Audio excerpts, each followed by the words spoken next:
my seatbelt is, well, crap basically. I don't really trust it, and I think the passenger one's got some duct tape on it, and I don't know why. I've bought myself some nice new seat belts. So these are just like universal ones, secure on, and you get a buckle, 2 hands for this bit.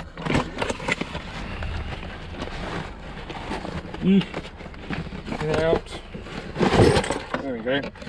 Get a buckle, and got the inertia reel part of it, and there is also a fitting kit. So yeah, I'm going to get that fit. I'm going to start with the passenger side, and then I might have to take the driver's seat out in order to fit the driver's one. Other than that, I have got a new indicator stalk. As you can see, it's not wide in, it's not bolted in properly, so I'm going to try and get that in. The horn works and the flashes work and everything, but the indicators don't. But then again, they didn't work before, so I know that that's not a horn issue. That's going to be probably a wiring issue, so I've got to look at that as well. And then I think it is ready to go, ready to take home. Right, so my new seat belts are in. They do work, and you know, they're secure, and that's the main thing. They are safe. I don't know if you saw my last video, the one where I was driving it. I was quite close to the steering wheel. Actually comically close to the steering wheel, because I didn't realise until I watched the video back how close I was to the steering wheel. But that was because the runners, they were a bit tight and I couldn't get the seat back any further. I greased all them up. They now slide backwards and forwards really, really nicely, so I'm really happy with that.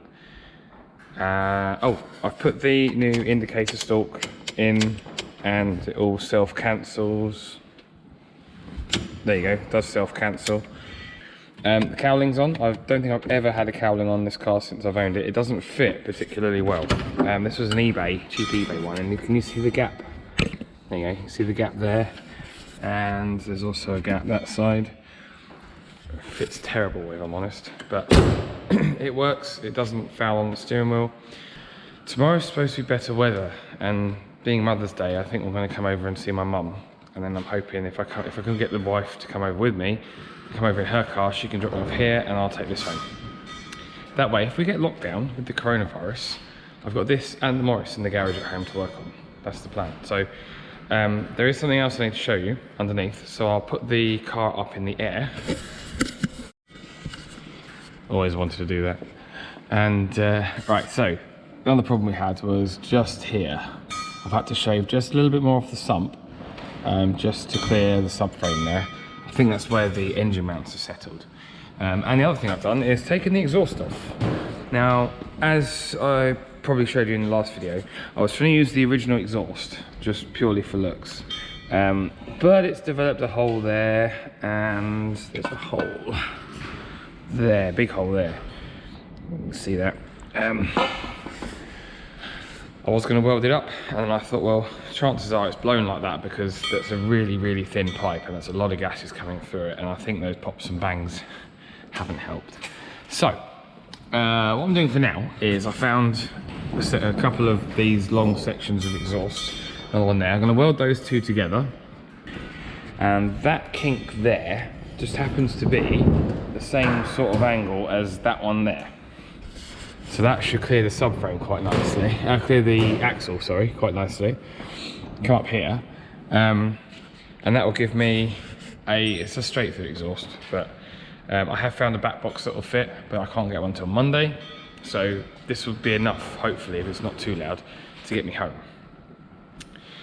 I would say if it is too loud, I'll put the radio up, like a lot of customers tell me, but I haven't got a radio, so it's not going to help, is it? Okay, so let me show you what I've done. On the floor, we've got obviously the old bit of exhaust, and I ended up buying well, let's start from the beginning. So, put the pipe on along here, and I then put that pipe over there, the one I was originally going to put on. I put that on, started it up, and it was so loud. It was ridiculous. No way could I ever drive it like that on the road.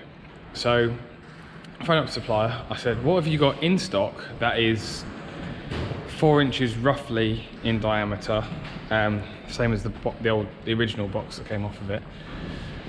Literally all they had was the center section from a Toyota Yaris.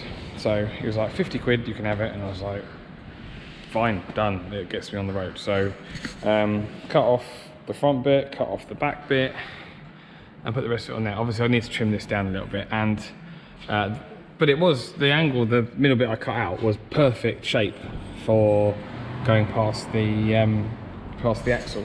So if I move my welder out of the way, let's drop the ramp down and see what it sounds like. I have no idea how that twisty thing is going to come out online. So let's have a look, see what it looks like. It's on the ground. Yeah, not sure. Tailpipe looks way too low. Yeah, not sure. But what does it sound like? More importantly. Right. Ignition, alarm. That's not too bad. Definitely quieter than it was. With the long tailpipe, it's got that kind of old car sound. Where I rev it, little blip of the throttle. Move the ramp out of the way.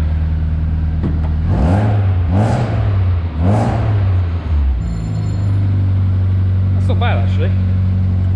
Kind of a raspy sound. I think my pops and bangs are going to have gone. So what I'm going to do now, take it for a spin, just make sure everything's alright with it. And I'll catch you on the next video. Thanks for watching. But I've just come back and doing the tyre pressures before taking it home tomorrow. And we've got a bit of an issue. So this wheel here, 64, 65, 66 degrees. Brakes felt absolutely fine, and this one 25 degrees. I can get that just on the drum. 26. So we definitely got some kind of braking issue, which unfortunately means I'm not going to be bringing it home tomorrow. Probably wait till Monday now, strip the brakes down. Something's obviously seized there. Never mind. Part of having an old car, I suppose. Well, anyway, like I said, at the end of the last clip that was going to be the end of the video, I'll see you next time.